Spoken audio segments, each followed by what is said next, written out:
Assalamualaikum warahmatullahi wabarakatuh. Perkenalkan, saya Adinda Ayu Kurnia dengan NIM 2201064414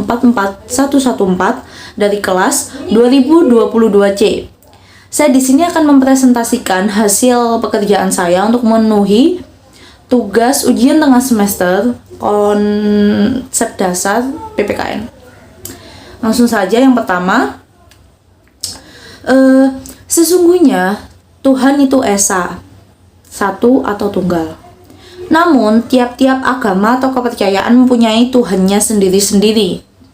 Jika ini dikumpulkan, maka akan kita dapatkan jumlah Tuhan yang sama atau lebih banyak daripada jumlah agama atau kepercayaan. Bagaimana Anda menjelaskan konsep Esa itu di tengah-tengah banyaknya agama atau kepercayaan yang berkembang di Indonesia? Oke, di sini tanggapan saya adalah, jadi sila pertama di Pancasila itu memiliki makna bahwa bangsa Indonesia memiliki kebebasan untuk menganut agama dan menjalankan ibadah yang sesuai dengan agamanya. Dan kata Esa sendiri dalam sila pertama itu berasal dari bahasa Sanskerta dan bukan berarti satu, karena bahasa Sanskerta yang berarti satu itu Eka. Contoh, Bhinneka Tunggal Ika. Ikanya itu dari kata Eka, bukan Bhinneka Tunggal Esa. Nah, Esa sendiri ini diambil dari kata etat yang berarti keberadaan yang mutlak. Jadi, prinsip bertuhan itu bukan berarti bangsa Indonesia atau masyarakat Indonesia itu bertuhan satu. Kan juga tiap-tiap agamanya kan yang dituhankan kan berbeda-beda. Jadi yang di sini yang diartikan Esa itu masing-masing dari agama yang dianut oleh masyarakat Indonesia memiliki Tuhan yang mutlak keberadaannya. Gitu. Sekarang yang kedua, dalam Pancasila ada dua konsep adil, yaitu adil secara personal dan adil secara sosial. Bagaimana cara membedakan penerapan kedua konsep tersebut? Oke, di sini saya akan mengulas tentang keadilan personal terlebih dahulu. Keadilan personal adalah keadilan yang tergantung dari kehendak baik atau buruknya masing-masing individu sebagai makhluk individual. Melaksanakan keadilan personal ini tergantung pada kemauan dan keputusan individu tersebut. Jika hak-hak individual terpenuhi, keadilan personal jauh lebih mudah terlaksana. Dan karena hal ini hanya menyangkut sesama individu, keadilan personal seringkali lebih mudah terlaksana dengan sempurna. Sebagai contoh, seorang pengajar yang memberikan nilai kepada peserta didiknya. Jadi pengajar tersebut bisa memilih secara adil mana peserta didik dengan nilai yang lebih tinggi dan mana peserta didik dengan nilai yang lebih rendah. Yang selanjutnya, keadilan sosial. Keadilan sosial itu tidak hanya berkaitan dengan aspek material saja seperti pemerataan pendapat, pekerjaan dan pemerataan miskin dan kaya pemerataan ekonomi. Melainkan juga beberapa aspek non material seperti hak asasi manusia, kesetaraan dan jaminan sosial dan pengakuan terhadap kelompok-kelompok sosial minoritas. Itu juga termasuk dalam keadilan sosial.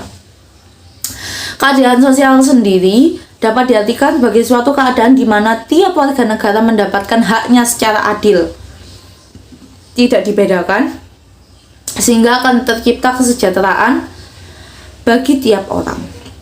Keadilan sosial bersifat universal dan jangkauannya adalah halayak luas yang sebenarnya menyebabkan keadilan sosial ini juga sulit tercapai atau sulit diwujudkan.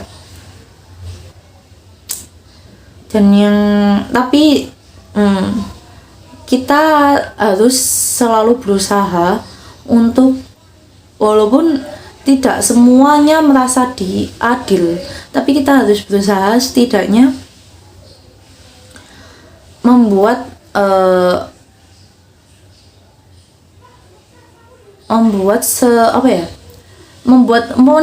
umpamanya kita meminta sebuah pendapat, walaupun kita belum adil dalam melaksanakan hasil dari yang kita cari pendapatnya itu, tapi setidaknya ada jalan tengah yang harus kita ambil agar sedikit menimbulkan rasa adil dari berbagai pihak. Ya. Dan yang ketiga, jika diberikan pilihan bertengkar atau bersatu, hampir semua orang menginginkan bersatu. Namun dalam kehidupan selalu saja ada hal yang dapat menyebabkan perpecahan. Dan berikan 3 alasan mengapa kita harus bersatu dan menghindari perpecahan. Oke, di sini tidak ada manusia yang di dunia ini yang menghendaki sebuah perpecahan. Perpecahan menyebabkan banyak kerugian. Dapat kita ambil seperti contoh perpecahan antara Ukraina dan Rusia. Bukan hanya berdampak dengan kedua negara tersebut, namun perpecahan itu berdampak pada negara lain yang berhubungan juga, terutama pada sektor ekonominya. Maka dari itu, persatuan adalah sesuatu yang harus dipupuk dan ditegakkan untuk menciptakan stabilitas keamanan, menciptakan negara yang damai dan tidak mudah dipecah belah, baik dari faktor luar maupun dalam. Dan dengan bersatu, kita saling melengkapi satu sama lain untuk menuju negara yang lebih maju atau lebih baik lagi. Yang keempat, Pancasila keempat menuntun kita untuk mengambil jalan musyawarah mufakat atau melalui perwakilan dalam pengambilan keputusan saat ada permasalahan. Namun dalam kasus pemilu di Indonesia, semua dilakukan melalui mekanisme pemungutan suara secara voting. Mengapa demikian? Jadi teknik voting sendiri dinilai sebagai cara yang paling efektif saat ini, dikarenakan begitu luasnya daerah Indonesia dan demokrasi itu juga merupakan hal yang sulit untuk dicapai karena harus menciptakan harus menciptakan rasa legowo bagi tiap individu. Jadi demokrasi itu harus semuanya merasa memang pilihan itu yang terbaik. Tapi pada kenyataannya saat ini, rasa legowo itu masih sulit untuk dicapai. Masih banyak oknum-oknum, masih banyak masyarakat yang sebenarnya tidak setuju atau kurang mendukung atau bertolak belakang dengan pemerintahan yang memimpin sekarang ini. Dan walaupun voting dinilai kurang efektif karena masih banyak sekarang masyarakat yang tidak setuju tadi, setidaknya mereka ikut andil dalam menyuarakan suara dan pilihan. Dan mungkin hal itu saat ini dinilai sangat efektif untuk tadi pengambilan keputusan dan mewakilkan suara rakyat. Ya gitu. Dan yang terakhir adalah penerapan nilai-nilai Pancasila bukan hanya untuk pejabat saja. Namun, semua warga negara Indonesia berhak dan wajib menerapkan nilai-nilai Pancasila, termasuk pula di sekolah dasar.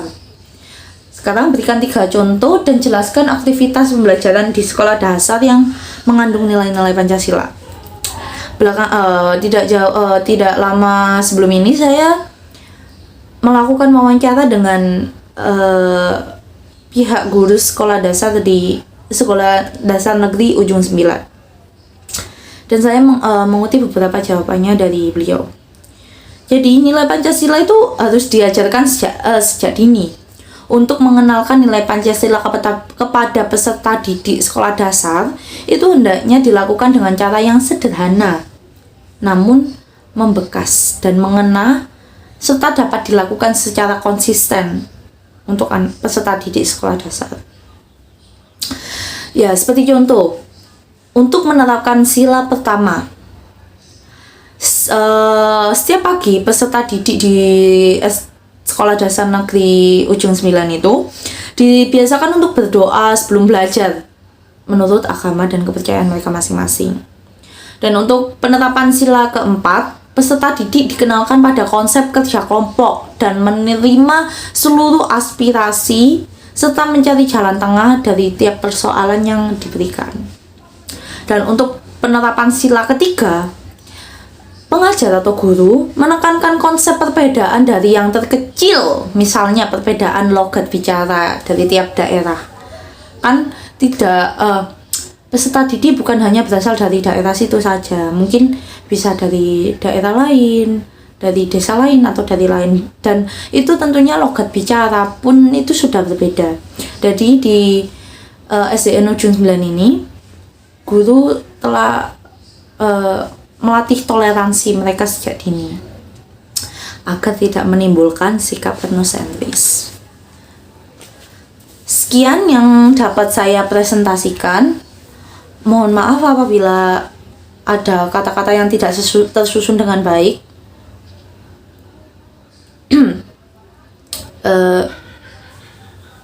Baik, saya tutup.